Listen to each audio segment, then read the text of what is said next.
여러분, 오늘 하루는 어떠셨나요? 잠깐 의자에 기대어 앉아서 어깨에 힘을 조금 내려놓으셔도 좋습니다. 지금부터는 조용히 제 목소리에 귀만 살짝 열어주시면 됩니다. 저는 오늘 여러분께 아주 중요한 이야기를 하나 들려드리려고 합니다. 겉으로는 별일 아닌 것처럼 보이지만 몸속에서는 조용히 경고를 보내고 있는 장기 하나가 있습니다.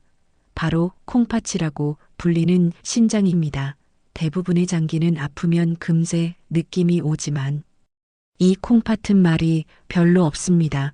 신장이 제 역할을 못하기 시작해도 별다른 통증이 없는 경우가 많아서 몸이 보내는 신호를 놓치기 쉽습니다. 그래서 사람들이 뒤늦게 병원을 가서야 이제야 알겠다 하고 후회하는 경우가 많습니다.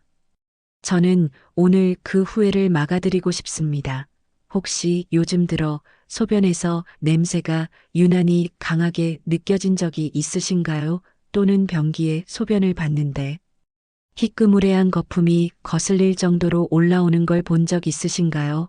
아침에 일어나서 세수를 하려고 거울을 보니 눈두덩이가 평소보다 더 부어 있는 것 같다고 느끼신 적은 없으셨나요? 이런 것들은 단순히 피곤해서 그럴 수도 있지만 신장이 보내는 초기 신호일 가능성이 큽니다. 신장은 우리 몸에 있는 혈액을 깨끗하게 걸러주는 정수기 같은 역할을 합니다. 물이 담긴 통에 먼지나 흙이 들어갔다고 생각해 보세요.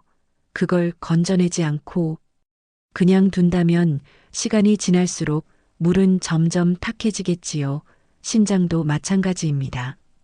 우리가 먹은 음식에서 나온 노폐물이나 몸속에서 생긴 독소를 소변으로 배출해주는 것이 신장입니다. 그런데 이 정수기가 막히기 시작하면 깨끗해야 할 혈액 속에 노폐물이 그대로 남게 됩니다. 그러면 여기저기 이상한 증상이 나타나기 시작하는데 그중 가장 눈에 띄는 것이 바로 소변의 변화입니다.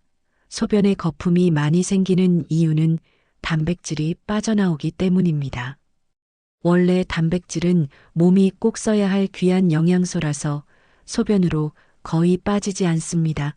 그런데 신장이 망가지기 시작하면 마치 헐거워진 채처럼 단백질이 빠져나가면서 소변 위에 거품이 생깁니다. 여러분, 혹시 라면 끓일 때 냄비에 물이 팔팔 끓으면서 거품이 몽글몽글 올라오는 모습 보신 적 있으시죠?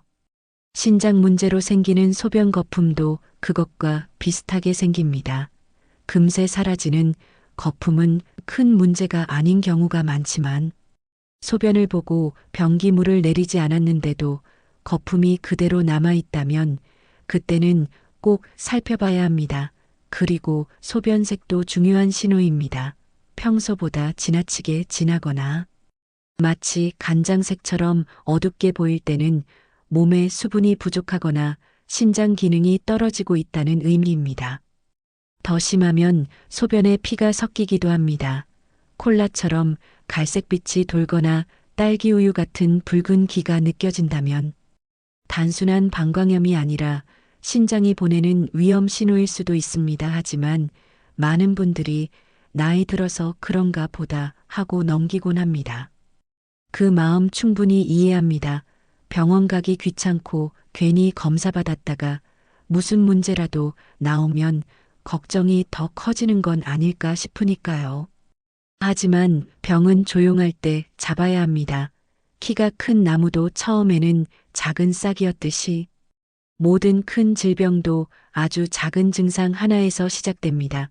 오늘 제가 드린 이야기 중에 하나라도 마음에 걸리는 것이 있으시다면 절대 무시하지 마시고 조금은 진지하게 들어주시면 좋겠습니다. 그럼 이제 신장이 보내는 경고 신호들을 조금 더 자세히 알아볼까요? 소변 말고도 또 하나 중요한 신호가 있습니다. 바로 붓기입니다. 자고 일어났는데 눈이 심하게 부어 있거나 양말을 벗었을 때 발목에 줄 자국이 깊게 남아있는 경우 있으신가요? 이것도 신장이 제 역할을 못하기 시작했다는 신호일 수 있습니다. 원래는 몸속 수분이 일정하게 조절돼야 하는데 신장이 약해지면 물이 빠져나가지 못하고 몸에 그대로 남게 됩니다. 그래서 얼굴이나 손발이 퉁퉁 부어오르는 것입니다. 특히 저녁에 심하게 붓고 아침에 조금 빠지는 패턴을 반복한다면 나이가 들어서 그런 것이 아니라 콩팥이 힘들어하고 있다는 뜻일 수 있습니다. 여기서 잠깐 다른 이야기 하나 해드릴까요? 붓기는 심장이나 간 때문일 수도 있습니다. 그래서 정확한 진단은 병원에서 해야 하지만 중요한 것은 내 몸이 전처럼 움직이지 않는다는 신호를 보내고 있다는 사실입니다. 몸은 우리가 생각하는 것보다 훨씬 정직합니다. 잠이 잘 안 온다거나 소화가 잘 안 된다거나 예전보다 쉽게 피곤하다거나 이런 모든 것들이 사실은 몸이 보내는 편지 같은 것입니다.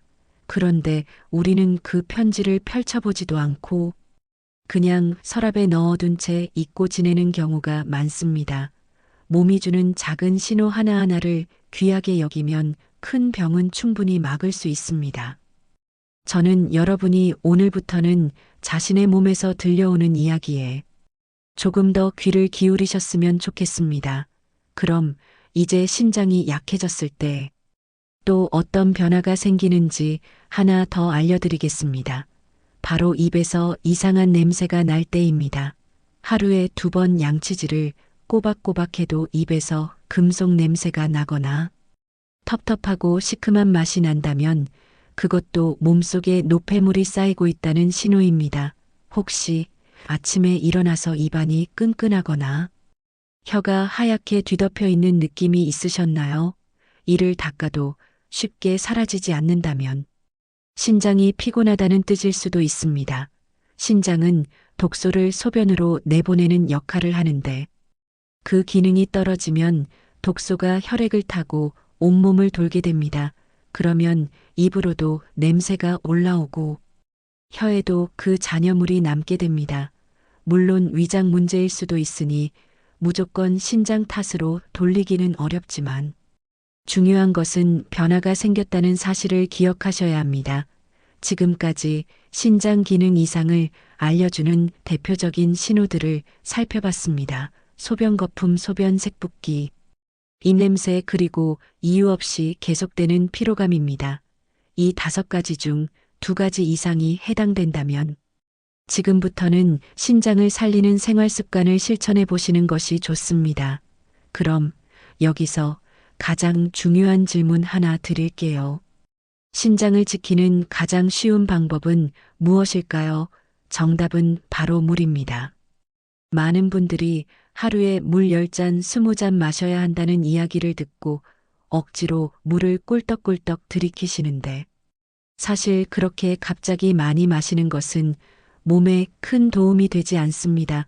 중요한 것은 한 번에 많이가 아니라 자주 마시는 것입니다.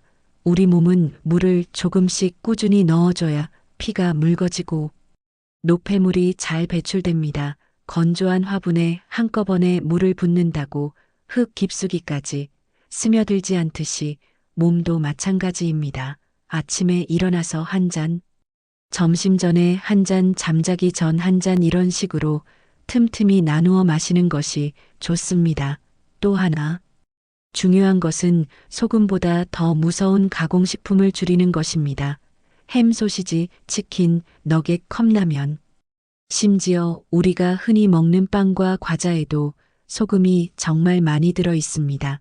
소금이 문제인 이유는 신장에 부담을 주기 때문입니다. 소금이 많으면 혈압이 오르고 혈압이 오르면 신장의 혈관벽이 손상됩니다. 혈압약을 먹는 분들 중 상당수가 신장까지 같이 나빠지는 이유가 바로 이것입니다. 그래서 가장 좋은 식습관은 가능한 한 자연 그대로의 음식, 원래의 모양이 남아있는 음식입니다.